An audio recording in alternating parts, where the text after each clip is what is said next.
Salut, c'est Laure. Il y a quelques semaines, c'est Lukaku qui rentrait chez Roc Nation. Et là, cette semaine, c'est Kevin De Bruyne. Mais Roc Nation, c'est quoi? Je t'explique.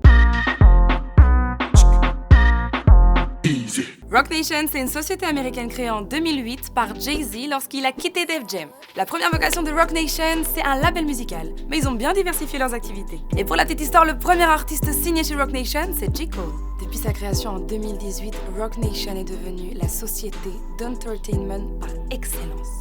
D'habitude, une boîte de ce genre est spécialisée dans un seul domaine. ISM, c'est le management de sportifs, Def Jam, c'est la musique, mais là, c'est tous les domaines en même temps. Musique, sport, cinéma, recrutement de jeunes, publication, plein de trucs. Mais en plus, c'est du For Us by Us. Je m'explique.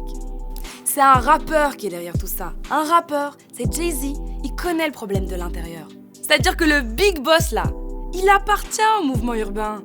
Ils ont un business model de dingue. Ils sont uniques, c'est-à-dire qu'ils développent ton truc au plus loin que tu puisses aller. Ils ont engagé une équipe juridique quand 21 Savage avait des problèmes. Quand Meek Mill est arrivé en prison, ils l'ont soutenu, ils ne l'ont pas lâché. Et Young Gotti, que personne ne connaît encore moins ici en Europe, ils lui ont trouvé un deal avec Puma. Roc Nation, ce sont plein d'artistes signés. Beyoncé, Rihanna, Demi Lovato, Shakira, il y a même les enfants Will Smith, Willow Smith et Jaden Smith. Ils sont très très nombreux.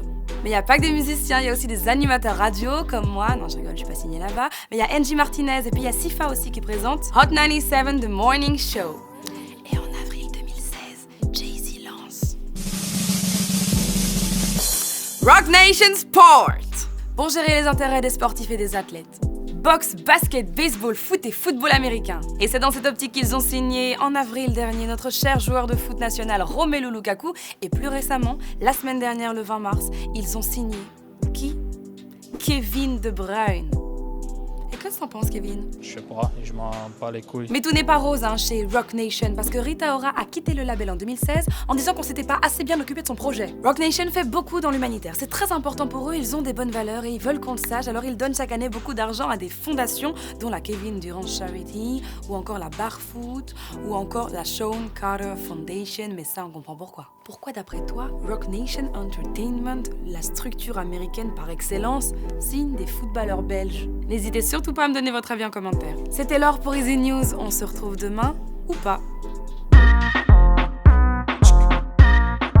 Si t'as aimé cette vidéo, n'hésite pas à t'abonner à la chaîne Tarmac. Et si tu veux encore regarder du Easy, il y a nos playlists. Donc tu peux regarder ceux d'hier, et d'avant-hier, et d'avant-avant-hier, et... Ah, j'ai pas compris. Et n'oublie pas quand même de t'abonner à notre compte Insta.